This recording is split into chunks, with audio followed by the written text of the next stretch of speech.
ರಾಜ್ಯವನ್ನೇ ಚಿಂತೆಗೆ ತಳ್ಳಿರುವಂತಹ ಹೃದಯಾಘಾತ ಪ್ರಕರಣಗಳಿಗೆ ಸಂಬಂಧಪಟ್ಟಂತೆ ಪ್ರತಿ ಬುಲೆಟಿನ್ನಲ್ಲಿ ನಾವು ಒಬ್ಬೊಬ್ಬರ ಸಾವಾಗ್ತಾ ಇರೋದ್ರ ಮಾಹಿತಿ ಕೊಡ್ತಾ ಇದ್ದೀವಿ. ಈಗಲೂ ನೋಡಿ, ಇದೇ ಹಾಸನದಿಂದ ಮತ್ತೊಂದು ಸ್ಟೋರಿ. ಹಾಸನದಲ್ಲಿ ಹೃದಯಾಘಾತಕ್ಕೆ ಸರಣಿ ಸಾವು ಮುಂದುವರಿತಾ ಇದೆ. ಹೃದಯಾಘಾತಕ್ಕೆ 1.5 ತಿಂಗಳ ಬಾಣಂತಿ ಹರ್ಷಿತಾ ಅವರ ಸಾವಾಗಿದೆ. 1.5 ತಿಂಗಳು ಬಾಣಂತಿ ಅವರು ಅಷ್ಟೇ ಮಗುವಿಗೆ ಜನನ ಕೊಟ್ಟಿದ್ರು. ಹಾಸನ ತಾಲೂಕಿನ ಕೊಮ್ಮೇನಹಳ್ಳಿಯ ಯುವಕನನ್ನ ಹರ್ಷಿತಾ ಮದುವೆ ಆಗಿದ್ರು. ಜಸ್ಟ್ 22 ವರ್ಷ ವಯಸ್ಸು.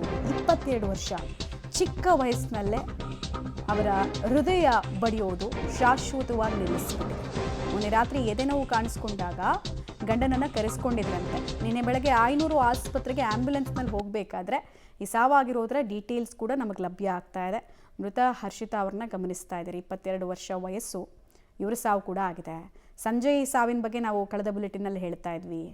ಅದು ಮುಗಿದು 1 ಗಂಟೆ ಆಗೋಷ್ಟೊತ್ತಿಗೆ ಮತ್ತೊಂದು ಸಾವಾಗಿದೆ ಅನ್ನೋದ್ರ ಡೀಟೇಲ್ಸ್ ಕೂಡ. ನಿಜವಾಗ್ಲೂ ಹಾಸನದಲ್ಲಿ ಏನಾಗ್ತಾ ಇದೆ ಅನ್ನೋ ಪ್ರಶ್ನೆ ಇದೆ. ಕೇವಲ ಹಾಸನದಲ್ಲಿ ಮಾತ್ರ ಅಲ್ಲ, ಇಡೀ ರಾಜ್ಯದ ಯುವ ಸಮುದಾಯವನ್ನು ಬಿಟ್ಟು ಬಿಡದಂತೆ ಈ ಭೂತ ಕಾಡ್ತಾ ಇದೆ. ಯಾರಿಗೆ ಯಾವ ಸಮಯದಲ್ಲಿ ಏನಾಗುತ್ತೆ?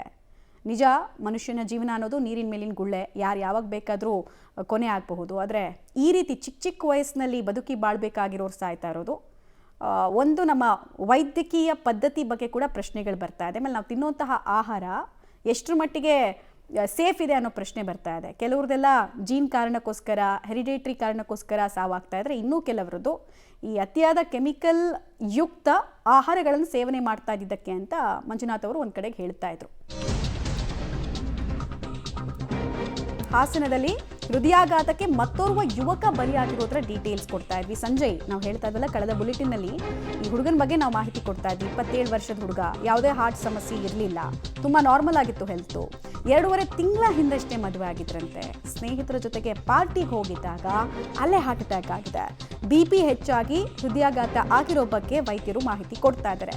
ಹೈ ಬ್ಲಡ್ ಪ್ರೆಷರ್ ಕೂಡ ಮಾರಕ ಆಗ್ತಾ ಇದೆ ಇತ್ತೀಚೆಗೆ. ಹೈ ಬ್ಲಡ್ ಪ್ರೆಷರು, ಡಯಾಬಿಟೀಸು ಮತ್ತು ಸ್ಮೋಕರ್ಸು ಸಾವನ್ನಪ್ಪದವರಲ್ಲಿ ಬಹುತೇಕ ಇದ್ಯಾವುದಾದ್ರೂ ಒಂದರ ಕಾರಣವನ್ನು ವೈದ್ಯಕೀಯ ಲೋಕ ಕೊಡ್ತಾ ಇದೆ ಅಥವಾ ವೈದ್ಯರು ಕೊಡ್ತಾ ಇದ್ದಾರೆ.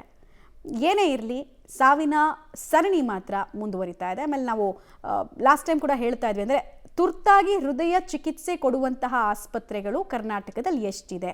ಗೋಲ್ಡನ್ ಅವರ್ ಅಂತ ನಾವು ಹೇಳ್ತೀವಿ. ಹೃದಯಾಘಾತ ಆದ 60 ನಿಮಿಷದಲ್ಲಿ ಟ್ರೀಟ್ಮೆಂಟ್ ಸಿಕ್ಕಿದ್ರೆ ಆತ ಬದುಕುಳಿತಾನೆ ಅಂತ. ಸೊ ಎಷ್ಟು ಆಸ್ಪತ್ರೆ ಇದೆ? ಸ್ವಿಗ್ಗಿ ಝೊಮ್ಯಾಟೋನಲ್ಲೆಲ್ಲ ನಮಗೆ 10 ನಿಮಿಷದಲ್ಲಿ ಡೆಲಿವರಿ ತೋರಿಸುತ್ತೆ. 10 ನಿಮಿಷದಲ್ಲಿ ನಮ್ಗೆ ಅದೇ ಆರೋಗ್ಯ ಚಿಕಿತ್ಸೆ ಸಿಗುತ್ತಾ ಅಂತ ಕೇಳಿದ್ರೆ ನೋ, ಉತ್ತರ ಇಲ್ಲ.